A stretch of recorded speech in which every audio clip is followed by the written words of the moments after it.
Welcome back. Okay, it's that day again. Hi, welcome to Talk About Life with T.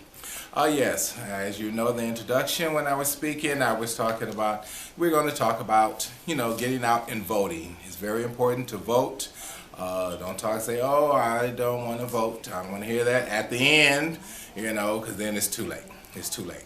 So we're going to go ahead and we're going to dive into kind of getting, kind of look at how you look at the propositions, and actually, make more sense of it. So just, remember to, hope you like it, like me, subscribe, comment down below and let me know what you think, and what some of your ideas are.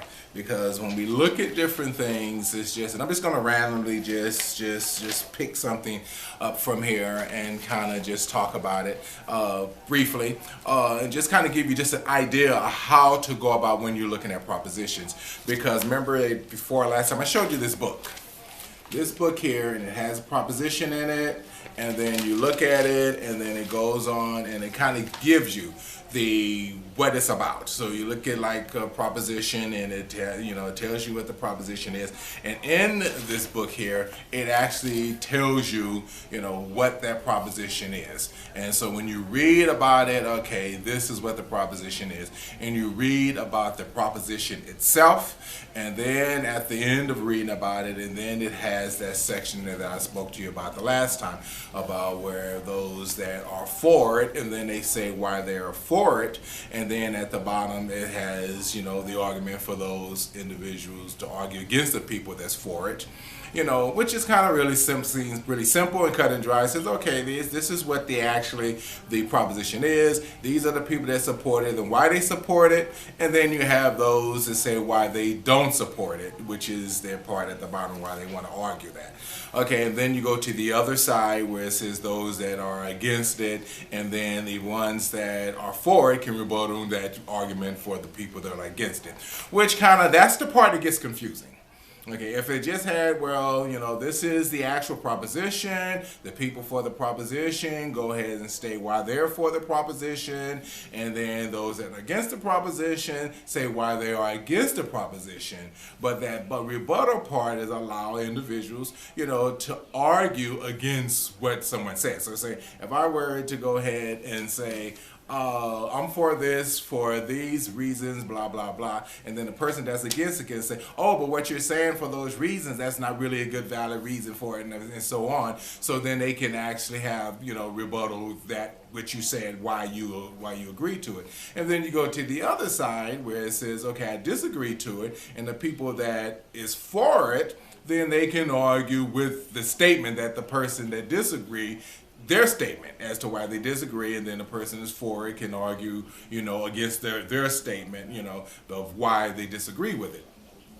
That's the part that gets, confusing. But then if you think about it, you really take time to think about it. When you're having a conversation and with an individual, and then you have two points of views. You have, what you think about something, and what they think about something, and y'all talk about it, and you kind of be talking, explaining why you agree about something. Why you like something this way here, and then they just arguing about, okay, well, I don't agree with it, and I don't agree with it because of this reason here. And then when you're having that dialogue, if you stop and think, then some of the things the person may say, or that you may say, they have a comment about that, or argue against what you say, the reason why. And then that gives the back and forth conversation, that gives the dialogue, and moving forward kind of like says, okay, well, now I understand where you're coming from, but I still have my opinion. And that's when we agree to disagree, if we're going to totally disagree. Or you can go ahead and say, oh, you know what, I didn't think about that. So, now that you mentioned that, let me kind of put that in my processing bag, and and to see about going about and adding that in there as I begin to process. And so that's kind of how we do daily conversations that we have with friends, family members, co-workers, and what have you, on as we having a discussion about any given topic. But when you read it in here, it kind of have a person like, wait a minute, I thought this person was for it, or wait a minute, I thought this was, so it gets really confusing. And then you go there and you kind of like, I thought I understood it, like I said before, and I didn't. Now, all I can say to that is that you have to read what the proposition is. You really have to read it and then kind of understand it. I always say, read it, process it. Don't read the other for those in favor of and those against and all. Don't read none of that until after you kind of have a good idea of what you read. Like, I've read it myself, and then based on what I've read, this is the understanding that I have about it. Okay, and then at that point you can go ahead and read, the other comments and those that's for and why they for it and why the people that's against it is arguing, that back and forth, and having that kind of dialogue, because then you much more grounded on your understanding of it and the basic concept that you have about it, and then it really comes down to an individual, because we all are different, we all see things different, we all have different experiences, and so it's going to give rise to when you're reading any given thing, and then especially, propositions, because that's the decision when they want our vote for it, and we need to we really need to know, okay, what really is this about? So we tend to, get confusing. We put a lot on it. I was talking to a friend, since the last time that I posted the intro, and she was having the conversation like, you know what, this is just so confusing. It's kind of like homework, like, okay, like we got to take a test and all this kind of stuff here, and I'm just going to go and just vote for the president and be done with it. And then I was like, oh no, see, that's kind of probably the, the gist of it. A lot of people have that kind of attitude, then they can get stuff passed in the manner in which they want it to happen. So I was like, okay, you know what? I says, no, just take your time. Don't worry about it. Don't try to do it all in one day. Just, just pace yourself.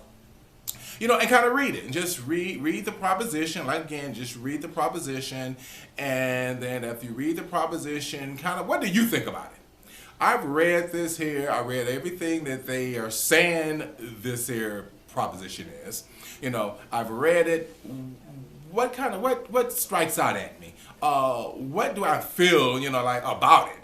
Did it move me? Did it speak to me? What is some of the issues that's in there? Can I, relate to some of the issues? So you kind of read it for yourself and kind of get an understanding for yourself, like, okay, what it means to you.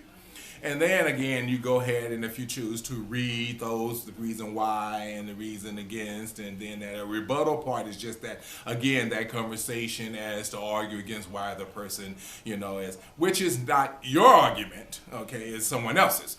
So you can decide if you want to just read the proposition, read what the people have to say that's for it, and then what the people have to say that is not for it.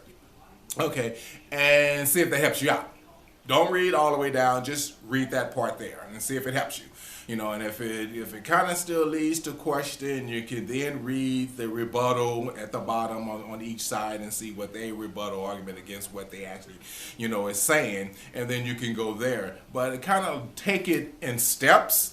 And I try to just sit down and just read the whole measure, the whole proposition and all that, read it and then read it all the way through, without taking time out, stopping, pausing, processing, because that will help an individual and not become like overwhelmed by, oh, this is just too much information kind of thing. So you kind of pace yourself, and really, and then another good thing, like I always, say, and what I do, I talk to other people that I trust, not just some random. I talk to people that I trust, I trust their opinion, and we can actually have a honest conversation, and they're going to be honest about how their feelings are and what they feel about it, and then so we can actually engage, and I can ask questions about it, we can talk about it, and what I feel about it with them, and they feel about it, share with how they feel about it, and then we can have it, and then I can get somebody that I trust, and get their rebuttal to whichever side of the argument is, if there is a different side, But that way it's more personal for you, and it more deals with what your surroundings, your interactions, and so it's better to process, for you. And so it's kind of all kind of different ways, to go about doing it, looking at it. But the answer to like, okay, well, I'm just not going to is not an option. Okay, that's just definitely never an option. Okay, try to understand it. There's too much, information out there, too much access, too much for you not to get to some kind of understanding about any given thing. Because we got, social media, we have Google, you can Google anything. Just Google it, kind of thing. But again, you can talk friends, family that you talk to and trust. I sit up and I spent, oh my goodness, about 2 hours with my mom, and we just sat up and just had a conversation back and forth about it. We took each one and kind of went through it and talked about it and had a conversation about it. Because you get things in the mail that says people that sponsor it, and they'll say, oh, here are these we sponsor this, or there's postcard that says have people names on it and says they want you to vote yes or no on the different propositions and what have you. But that's their opinion. But remember, you're entitled to yours. You are entitled to your own opinion, your own thoughts on the issue, and that's what you want to rely on, and then that's the kind when you want the kind of decisions you want to make based on that. Okay, so just remember, although individuals say how they feel about it, you have to search within yourself, how do you feel about it? Because when you go to vote, ain't no taking it back. So you really need to take time out and really need to go what you feel and what makes sense to you. But to do nothing is not an option. It's never an option just to say, okay, I'm just not going to vote on that.